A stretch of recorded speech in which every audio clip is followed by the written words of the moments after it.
federal thing, or they're going to ask for more federal dollars, or have to go to their local capital and see if they can get some legislation passed or something. But it's a shame to see our classrooms this way, where it just needs to be a safer place for kids to be able to learn, teachers to be able to teach and educate. And after all, isn't that what we put our teachers in the classroom to do? And you see this nonsense happening. It's just a shame. So hopefully we'll see some resolve there in Pennsylvania. But again, this is a problem that was pointed out by the Associated Press. This is nationwide. This is not just one particular thing. There is a suggestion that they said that these kids are just, overly worked. They're overly stressed. And one way that they might be able to combat some of this aggression is to put yoga mats out. I'm serious. Yoga mats. To relax the kids. Do some yogas. Do some meditation. Maybe some of these angry gang members.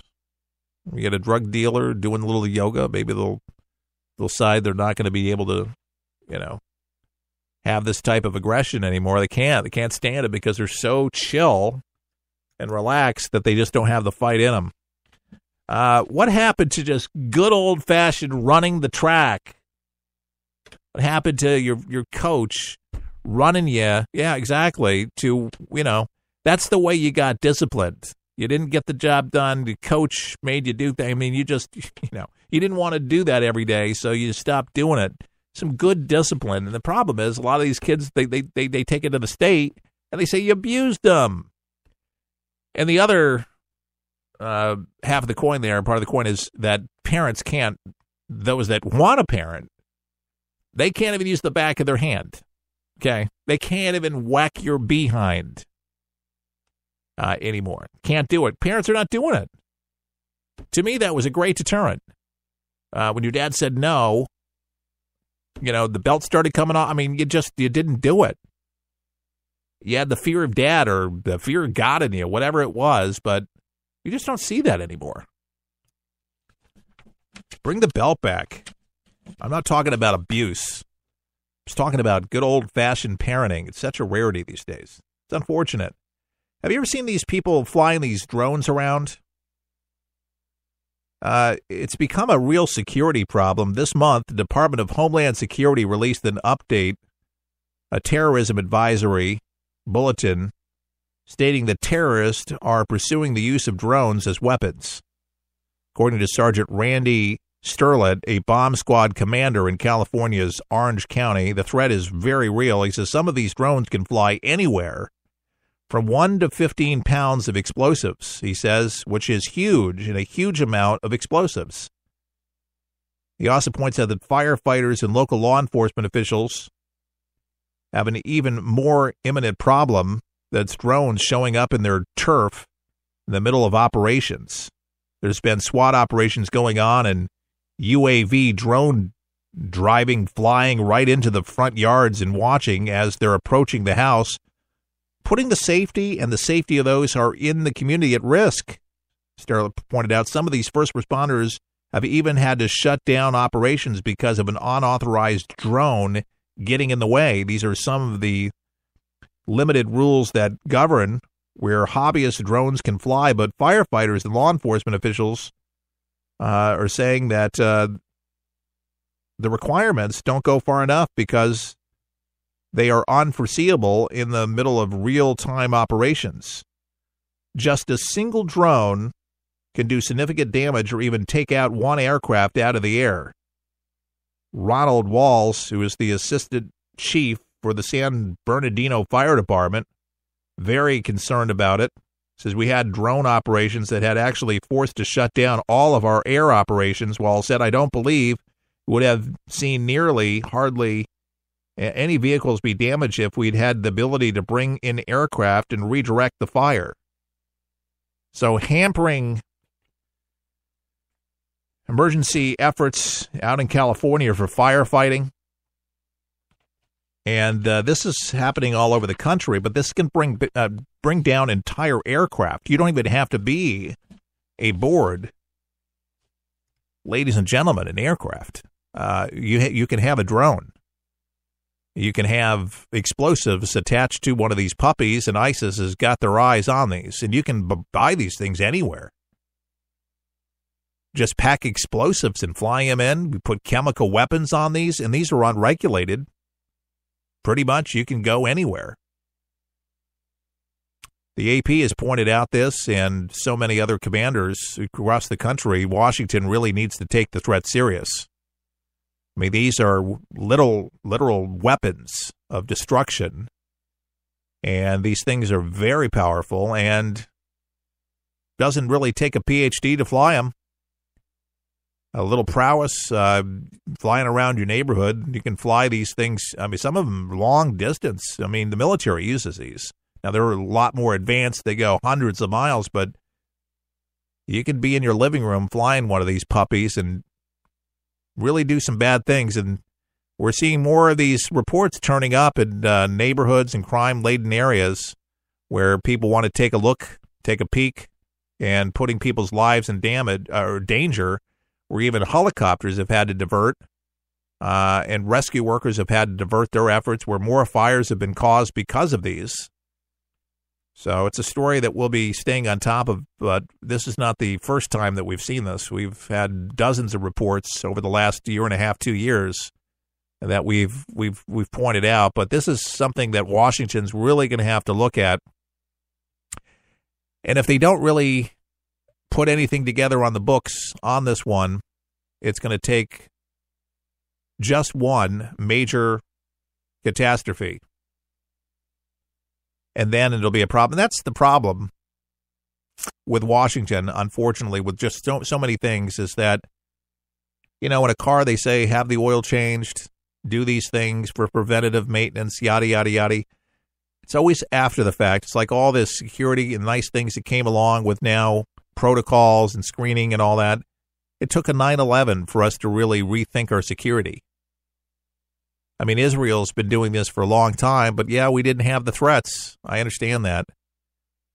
But, the FBI, the CIA, intelligence have told us that this kind of thing was possible, this thing could happen, but we didn't have any protocols.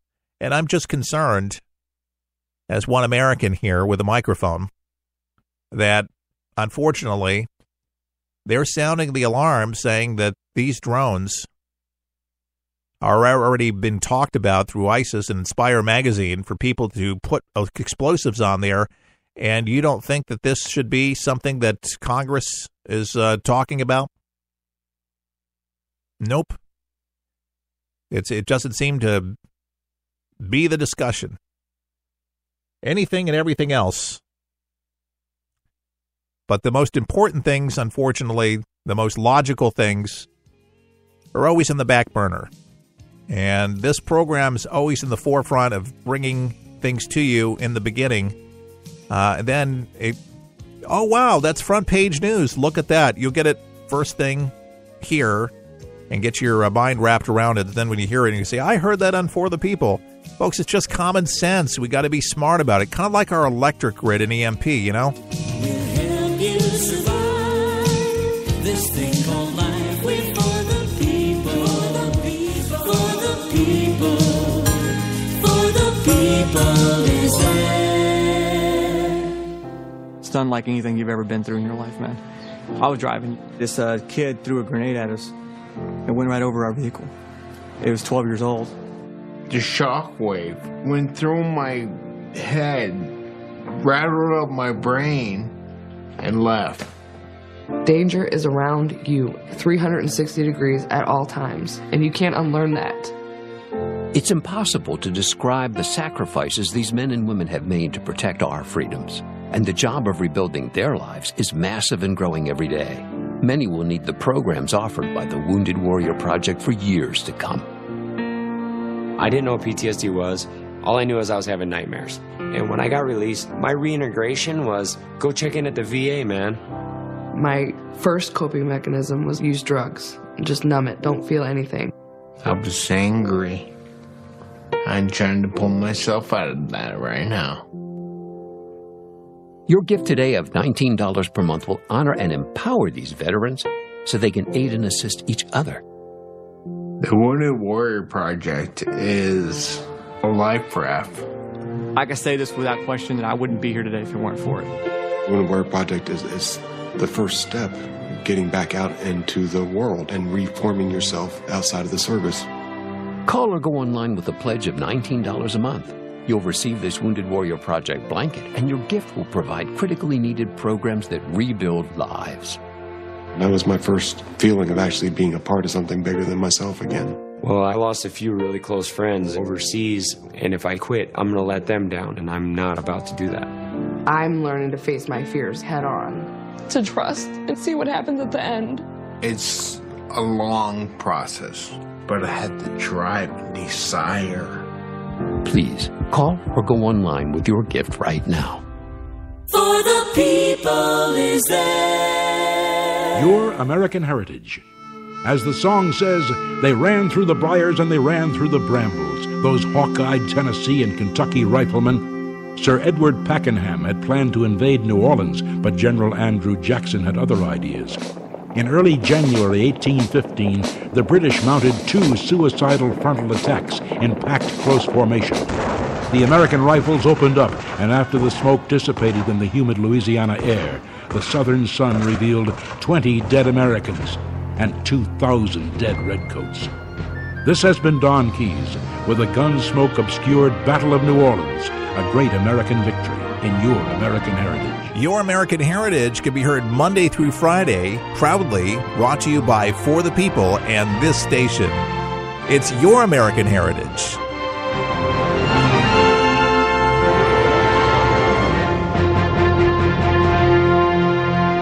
Introducing the official For the People coffee mug, featuring the colorful red, white, and blue For the People logo, with Keith Allen, on a ceramic 11-ounce coffee mug, perfect for any hot beverage of your choice. This mug is a great reminder of what we stand for: God, country, and family, with conservative values and good old-fashioned common sense. To order your For the People coffee mug, pay just $20 plus $3.99 shipping and handling at forthepeopleshow.com. That's forthepeopleshow.com. And enjoy.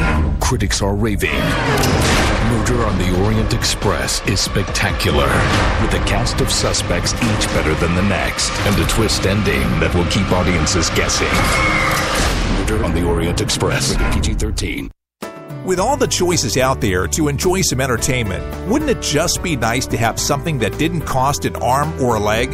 I found something that does just that. It's called 123 Ready TV. It's one of the most remarkable apps available to start watching all of those movies and TV shows for one incredible price, just $19.99. And that's a one-time only price. Recap: all your movies, current and classic, and sports and news, and so much more. So cut the cable and stop spending money at the movies when you can truly have it all at your fingertips. No commercials, just all the entertainment you desire. 123 Ready TV is available for Windows and all Android devices. Get your 123 Ready TV for just $19.99 at forthepeopleshow.com. That's forthepeopleshow.com. Just click on the store page to get yours now and start enjoying entertainment the way it was supposed to be. Fun.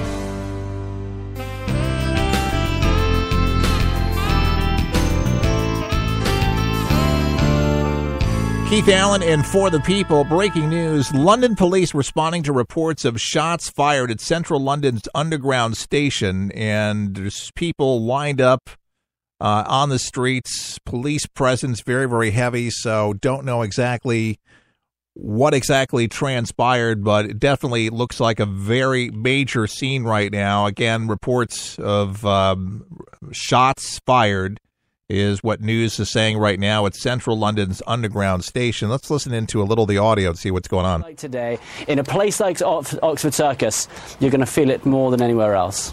Benjamin, it's Trish Regan here. Obviously, you know, the city is on high alert and very concerned given the previous attacks we have seen this year. I realize there's very little information right now, but do we have any idea, were the police shooting at a suspect, or was a suspect shooting at individuals? Any idea what may have transpired? Not at the moment. All we know is that there were reports of shots fired. There's no confirmation that there were or there weren't, and they responded to those. So from what I gather, the police have not shot at any suspects. They've not fired their weapons, but they are heavily armed, and we've seen the images of them entering certain shops.